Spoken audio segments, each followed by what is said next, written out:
Hiya, I'm Jasper, and welcome to a video review for Equalizer 2.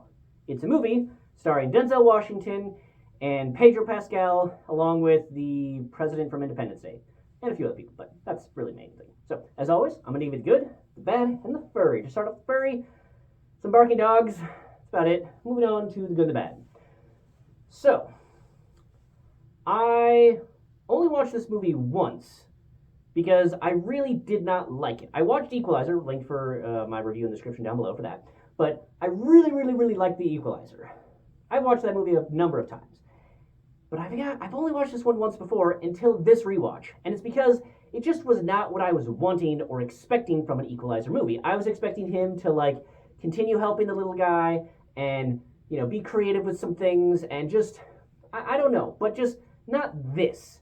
However, upon rewatching this, I will say that if you open your mind a little bit more to the possibilities of where this guy's existence could go to, this movie is actually pretty good.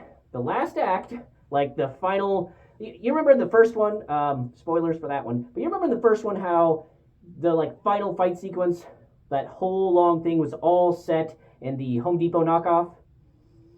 Well, basically, imagine if from the minute that he started heading to the Home Depot to the end was just dumb. I think that was great, but in this movie, from the start of the Home Depot sequence on, was just very unnecessarily contrived, and I know that they wanted to do something different and to have a more interesting setting to set it apart from other action films and whatnot. I just don't think they achieved that correctly. It was not terribly believable, and it was mostly distracting and not in a good way, and I did not enjoy it.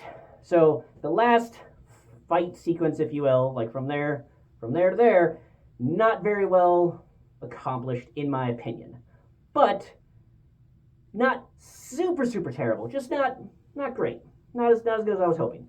But the rest of the movie is actually pretty good because I think that they do a good job of giving him the personal connection to this problem, because I can imagine that in the first one, he's just trying to decide. I mean, I don't want to overanalyze that one, but you get the inspiration and the stories and the characters and whatnot very well worked for that story.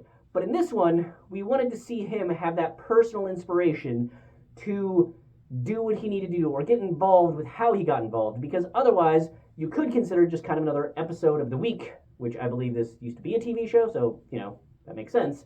But it's a movie, so you want to have that personal connection to really drive the character to do what he needs to do. And they still do good fights. Like I said, the inspiration and the setting and whatnot for the last one is bad, but the execution of the fights, I think, are still pretty good. Not the best I've seen, definitely not the worst. I would say that they're not quite as good as Equalizer 1, but they're still good and still entertaining. So I actually am going to give this movie a thumbs up now. The first time I watched it, with what I was expecting and hoping for with Equalizer 1, definitely a thumbs down. But upon a rewatch, a couple years later, it's not as bad as I thought, and it's pretty decent. It makes me look forward to seeing what they're going to do with Equalizer 3. Still not going to see any trailers for it, but yeah, looking forward to it. So, not two thumbs up, but at least one thumb up for this movie. So, that's all I have for this one. Thanks for coming. Thanks for watching. Hope to see you at the next one. Bye!